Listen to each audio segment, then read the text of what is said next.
మీ business ఏదైనా మీ ఊర్లో promotion చేయాలంటే అది సుమన్ టీవీతోనే సాధ్యం. ఇప్పుడే సంప్రదించండి. हम ये जितने भी 15 या 20 साल की सियासी कारकर्दगी को 13 मई को हमारा वक्त हमारे काम का सिला मिलने वाला है। वो सिला वोट के शक्ल में मिलेगा इंशाअल्लाह। और वो वोट हक और बातिल की लड़ाई है, सच और झूठ की लड़ाई है, इंसानियत और बगैर इंसानियत के साथ खिलवाड़ है। कभी किसी के साथ रहम दिली के साथ, कभी इंसानियत के साथ, कभी अपनाना नहीं अपनाने वाली पार्टी वाईएसआर पार्टी है। याद करो आप 2019 से लेकर आज तक कभी किसी मुसलमान को दिल से लगाया वाईएसआर पार्टी के लोगों ने? किसी को अपनाया, किसी को खरीद लिया, किसी के जरूरत पे काम किया? अरे मेरे भाइयों, हालात बिगड़ गए। नंदयाल के अब्दुल सलाम तो मेरा भाई था, उन्होंने अपनी बीवी बच्चियों के साथ ऐसा अपने आप को उनकी जिंदगी खत्म करी जो मैं बोलने के लिए मेरे जिस्म पर कांटे आते हैं।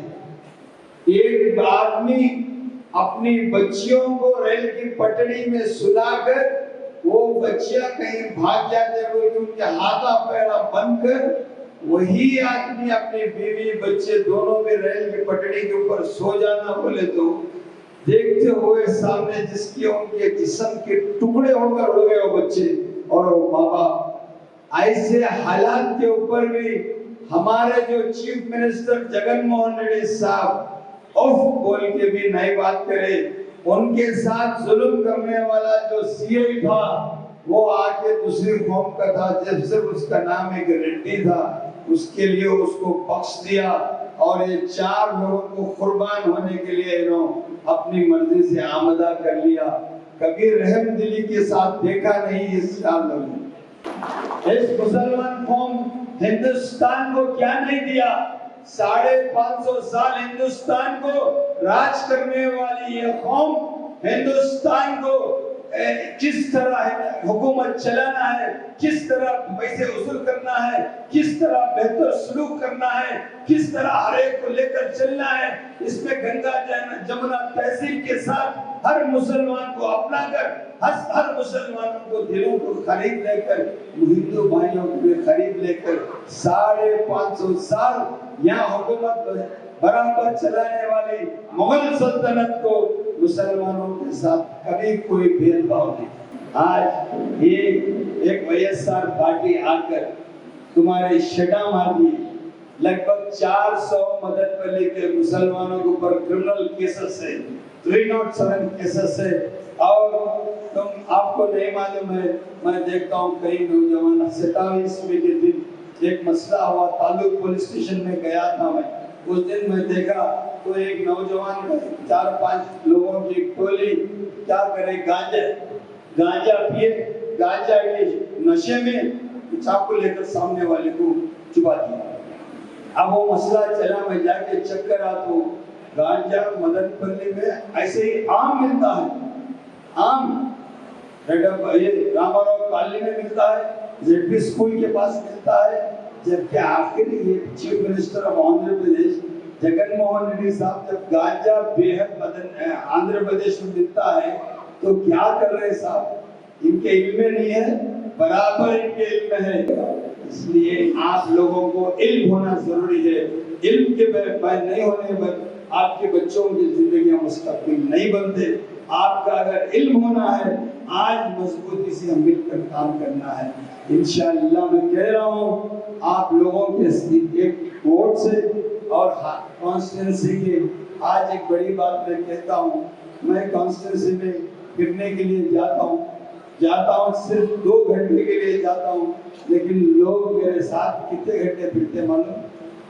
6-6 घंटे 7-7 घंटे मुझे नहीं छोड़ते। अन्ना ये पानी जो है ये 12 साल पहले तो डाला सब बोल रहा, आज तो भी ये चलता है। तू दिया सो पानी हम पीते हैं ना, है ना? ये रोड को दिया सो है।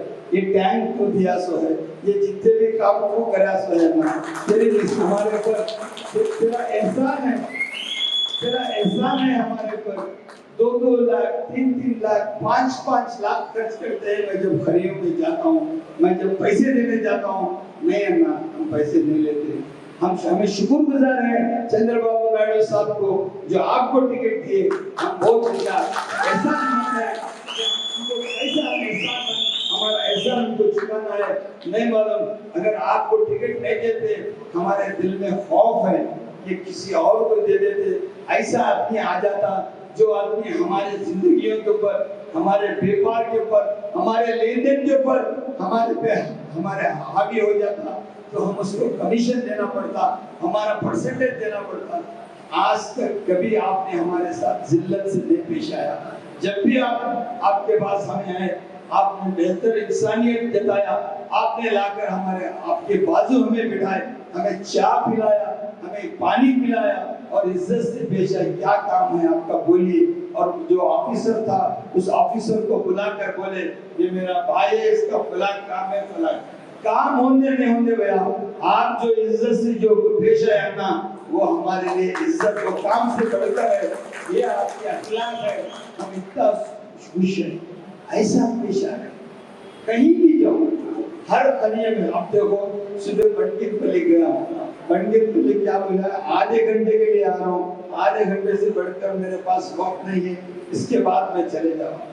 बोले अन्ना 2 गाँव आके चले जाओ। 2 गाँव वाले क्या बोले, फिर उनको मालूम हुआ तो उन्होंने फोन करे और 2 गाँव बोले, फिर उन औरत ने और 2 गाँव बोले, और फिर और 2, पूरे 11 गाँव पूरे फिराए तक नहीं छोड़े उन्होंने, फिर आकर मैं वापस मदन पल्ली में अतराफ से जो भी लोग आएंगे अपने सर पर एक तट्टी उठाकर व्यापार करेंगे, उनके साथ कोई टैक्स वसूल नहीं होगा। ना गरीब फ्रूट की या तरकारी की गाड़ी ठेलते हुए गलियों में जाकर पूरी धूप में सारा दिन ये काम करता है तो उसके 40 रुपया म्युनिसिपैलिटी कलेक्ट नहीं करेगी। इंशाअल्लाह मैं इसके लिए एक स्पेशल क्यू लाता हूँ, लेकिन मैं जीतने के 8 दिन से ही ऑफिसरों को बोल देता हूँ अगर कोई कलेक्ट करा तो उसकी खैर नहीं है, 1 पैसा किसी से लेना नहीं है। जो आदमी अपनी मेहनत से कमाता है उसके लिए हक है कि उसका पैसा उनको लेकर घर पे जाकर उसके बच्चों पर और उसके घर वालों के ऊपर खर्च करे। अब आज ये याद रखिए, आपके ऊपर बहुत बड़ी जिम्मेदारी है। आपका वोट कहीं भी बटना नहीं चाहिए, आपका वोट आपके साथ रहना है, एक दिली के साथ काम करना है। यहाँ से उठकर जाकर आप सबको समझाना है, हर एक को साथ लेना है। जो लोग इस तरफ उस तरफ खेल रहे हैं, नाच रहे हैं, मैं बोलता हूँ कि नाच का कोई हक नहीं।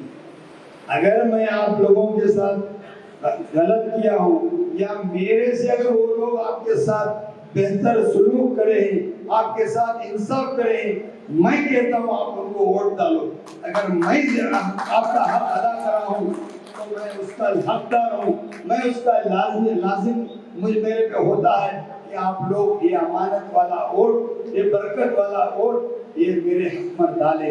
आप याद रखिए, आज एक वोट भी अगर इधर उधर गया तो मेरे दिल के लिए मेरे दिल पे बहुत बड़ी चोट होगी।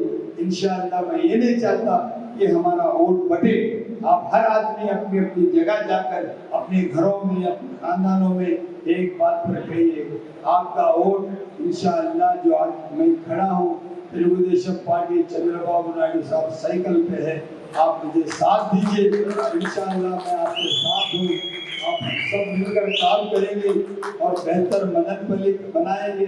सबको खाने का इंतजाम है, अदबन गुजारिश है, ये आपके भाई का ये खिदमत करने का मौका है, आप खाना खा के जाइए। अस्सलाम वालेकुम। मैं इसी बात से अपनी बात खत्म कर रहा हूँ।